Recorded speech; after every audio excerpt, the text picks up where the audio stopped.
Well, we're now being joined by Gbenga Olorunpomi from Lokoja in Kogi State. Well, Gbenga, let me kick off by asking you if the president's visit to areas hit by herdsmen attacks is late. Victor, thank you so much for that question.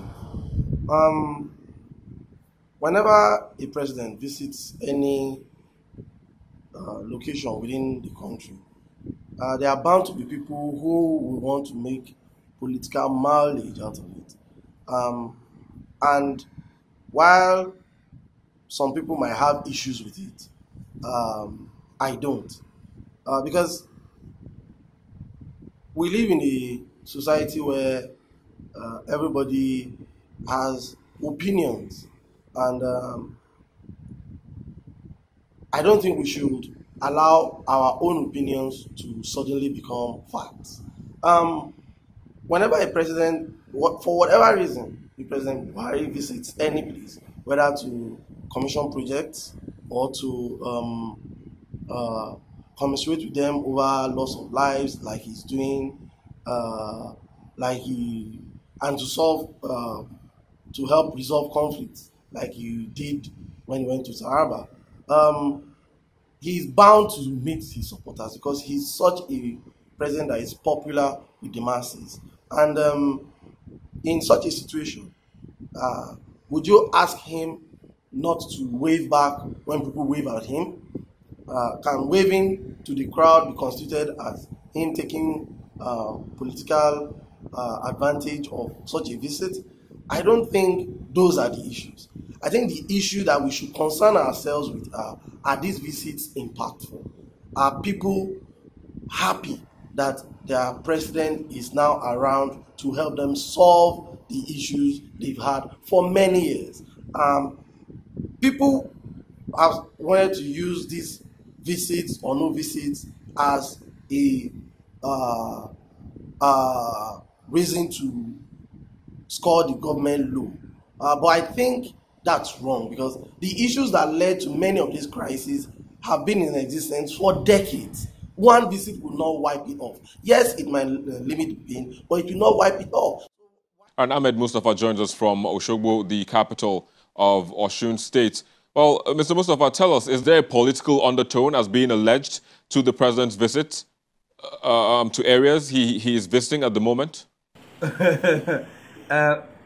A particularly very funny question as to whether the president's visit is politically motivated. Well, we live in a country where people look at everything from the prism of politics. So I will pardon those who think that the president's visit to these areas are politically motivated, but there is absolutely no proof to that. There's still over a year to the election, so you can't see it, you know.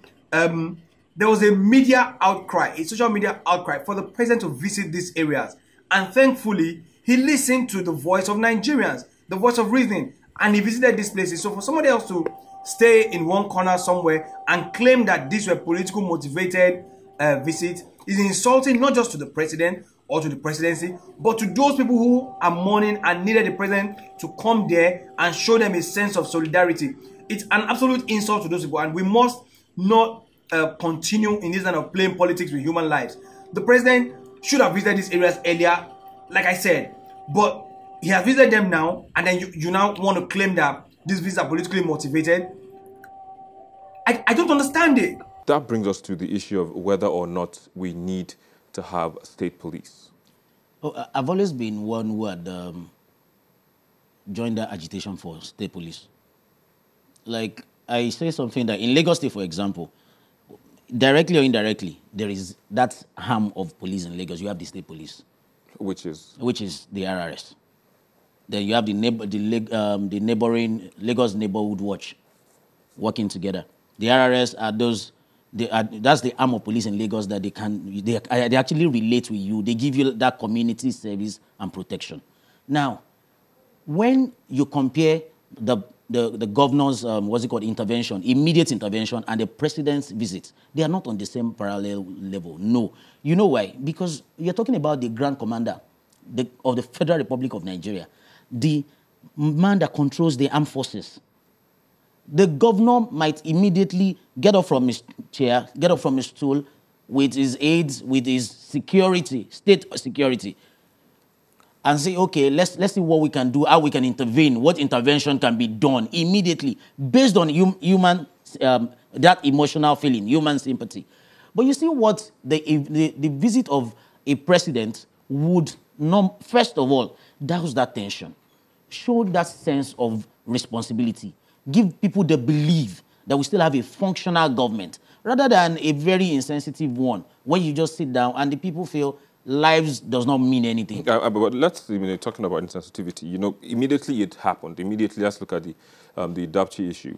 We had the Minister of Information visiting twice, including with the Minister of Interior, the, top security officials, the defense chief. In fact, we have an AIG deployed to Yobe State. These are measures. So I don't think the government is totally insensitive. Those are measures. Like you said, not totally insensitive. But do you have some late interventions or not? Yes. What about the immediate ones? Shouldn't they get a kudos for that? Okay, get kudos for sending the Minister of Information. Oh, yeah. Wait, the Minister of Interior.